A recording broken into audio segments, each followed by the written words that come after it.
نحمدہ ونصلی علی رسولہ الکریم اما بعد۔ میرے محترم بزرگوں اور دوستو، مسلم شریف کی ایک حدیث ہے، الصلاۃ نور، نماز جو ہے روشنی ہے۔ میرے محترم بزرگوں، نماز کو روشنی حدیث شریف کے اندر اس لیے کہا گیا ہے کہ جو شخص نماز پڑھتا ہے اس دنیا بھی روشن ہو جاتی ہے اور آخرت بھی سنور جاتی ہے، اس کی دنیا اور آخرت دونوں بن جاتا ہے اس کا۔ آپ دیکھیں گے کہ جو بندہ نماز پڑھتا ہے اس کے چہرے میں ایک عجیب نور ٹپک رہا ہوتا ہے، اور جو بے نمازی ہوتے ہیں اس کو آپ پہچان نہیں پائیں گے کہ یہ مسلمان ہیں یا غیر مسلم۔ تو اللہ کے پیارے نبی محمد رسول اللہ صلی اللہ علیہ وسلم نے جو حدیث شریف کے اندر بتایا ہے کہ نماز نور ہے، یہ دنیاوی اعتبار سے بھی نور ہے اور آخرت میں تو نور ہے ہی۔ جو بندہ 5 وقت کی نماز کے اہتمام کرتا ہے، اللہ تبارک و تعالیٰ اس کی قبر کو نور سے منور فرماتے ہیں۔ جب دنیا سے انسان جاتا ہے تو سب سے پہلی منزل کیا ہے؟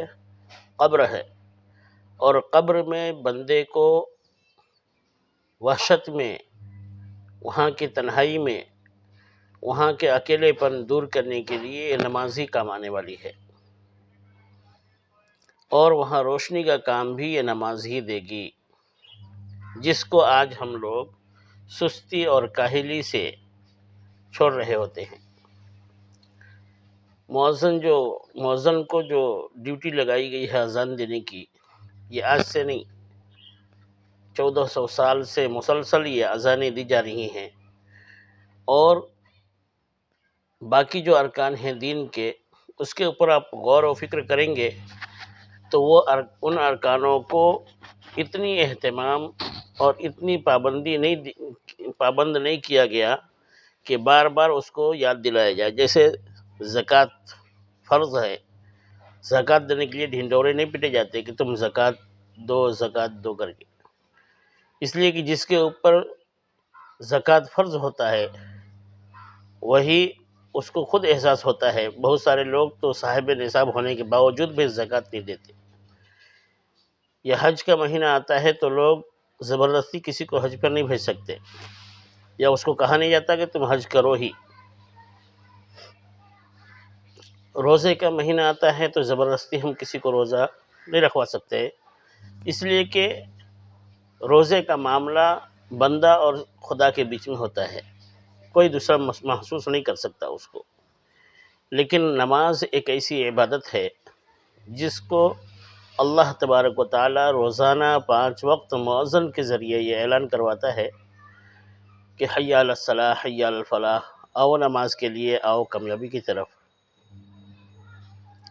اس اذان میں بھی آپ غور کریں گے تو اس آؤ نماز کے لیے، آؤ کامیابی کی طرف کہنے کے لیے اللہ تبارک و تعالیٰ اس کی تحمید کیسے باندھتے ہیں۔ دیکھو، شروع سے دیکھو، شروعات کیسا کر رہا ہے؟ اللہ اکبر، اللہ اکبر، اللہ سب سے بڑا ہے، اللہ سب سے بڑا ہے۔ پھر کہہ رہا ہے اشہد ان لا الہ الا اللہ، میں گواہی دیتا ہوں کہ اللہ تبارک و تعالیٰ کے علاوہ کوئی معبود کے لائق نہیں، عبادت کے لائق نہیں۔ اور اس کے بعد محمد رسول اللہ، اشہد ان محمد رسول اللہ جو کہا جاتا ہے کہ نبی کریم صلی اللہ علیہ وسلم آخری نبی ہیں، اس کی گواہی دی جاتی ہے۔ اس کے بعد کہا جاتا ہے حی علی الصلاح یا حی علی الفلاح، آؤ نماز کی طرف، آؤ کامیابی کی طرف۔ تو میرے محترم بزرگ دوستو، غور و فکر کرنے کی بات یہ ہے کہ نماز ہے ہی ایسی چیز جو نماز کو کہا گیا کہ نماز نور ہے، تو یہ دنیا کے اعتبار سے بھی نور ہے اور آخرت کے اعتبار سے بھی نور ہے۔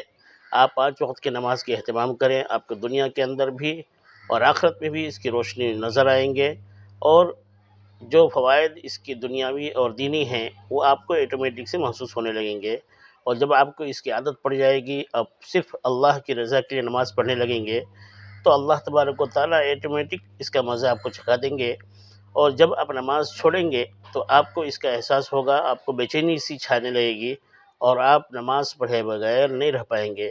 اللہ تبارک و تعالیٰ ہمیں اور آپ کو اور تمام لوگوں کو ان باتوں کے اوپر عمل کرنے کی توفیق عطا فرمائے۔ آمین، وآخر دعوانا الحمد للہ رب العالمین۔